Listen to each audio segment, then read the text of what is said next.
വെള്ളിയാഴ്ച ജുമക്ക് നേരത്തെ പള്ളിയിലെത്തിയാൽ ഒരു കുതിരയെ അറുത്ത പ്രതിഫലവും അങ്ങനെ ക്രമപ്രകാരമായി പോകുകയും ചെയ്യുമല്ലോ. ആകയാൽ ഒരു വ്യക്തി നേരത്തെ എത്തി, പക്ഷെ അയാൾ പിന്നിലെ സ്വഫിലാണ് ഇരുന്നത്.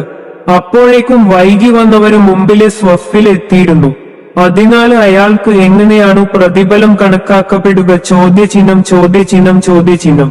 വെളുത്ത ചെക്ക് അടയാളം. വെള്ളിയാഴ്ച ജുമുഅ നിസ്കാരത്തിനു എത്തുന്ന സമയത്തെ 5ആയി ഭാഗിച്ചു വിശദീകരിച്ച ഒരു ഹദീസിലേക്കാണ് ചോദ്യകർത്താവ് സൂചിപ്പിക്കുന്നത്.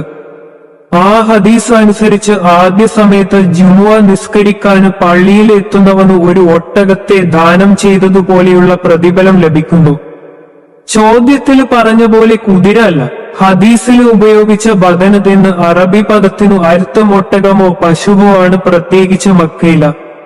എന്നാൽ രണ്ടാമതായി ഹദീസിൽ പശുവിനെ എണ്ണിയതിനാൽ ഇത് ഒട്ടകം തന്നെയാണെന്ന് ഉറപ്പിക്കാം. രണ്ടാമത്തെ സമയത്തെത്തുന്നവനു പശുവിനെ ദാനം ചെയ്തതുപോലെയുള്ള പ്രതിഫലവും, മൂന്നാം സമയത്ത് ആടിനെ ചെയ്തതുപോലെയുള്ള പ്രതിഫലവും, നാലാം സമയത്തെത്തിയവനു കോഴിയെ ദാനം ചെയ്തതുപോലെയുള്ള പ്രതിഫലവും, അഞ്ചാം സമയത്ത് എത്തിയവനു ഒരു മുട്ട ദാനം ചെയ്തതുപോലെയുള്ള പ്രതിഫലവും ലഭിക്കും.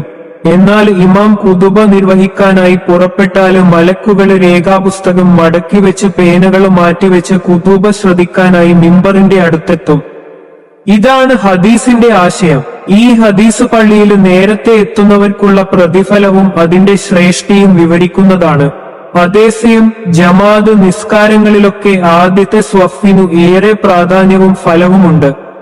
ഒരാൾ നേരത്തെ എത്തുകയും അവസാന സ്വഫിൽ ഇരിക്കുകയും ചെയ്താൽ അദ്ദേഹത്തിന് നേരത്തെ വന്ന പ്രതിഫലം ലഭിക്കുന്നതോടൊപ്പം ആദ്യത്തെ സ്വഫിന്റെ ശ്രേഷ്ഠ നഷ്ടമാകുന്നു. അതുപോലെ ഒരാൾ വൈകി വരികയും ആദ്യത്തെ സ്വഫ് ലഭിക്കുകയും ചെയ്താൽ നേരത്തെ വരുന്നതിന്റെ പ്രതിഫലം നഷ്ടമായെങ്കിലും ആദ്യത്തെ സ്വഫിന്റെ ശ്രേഷ്ഠ ലഭിക്കും. എന്നാൽ നേരത്തെ എത്തി ആദ്യ സ്വഫ് കരസ്ഥമാക്കിയവനു നേരത്തെ വന്ന പ്രതിഫലവും ആദ്യ സ്വഫിന്റെ ശ്രേഷ്ഠയും ലഭ്യമാണ്.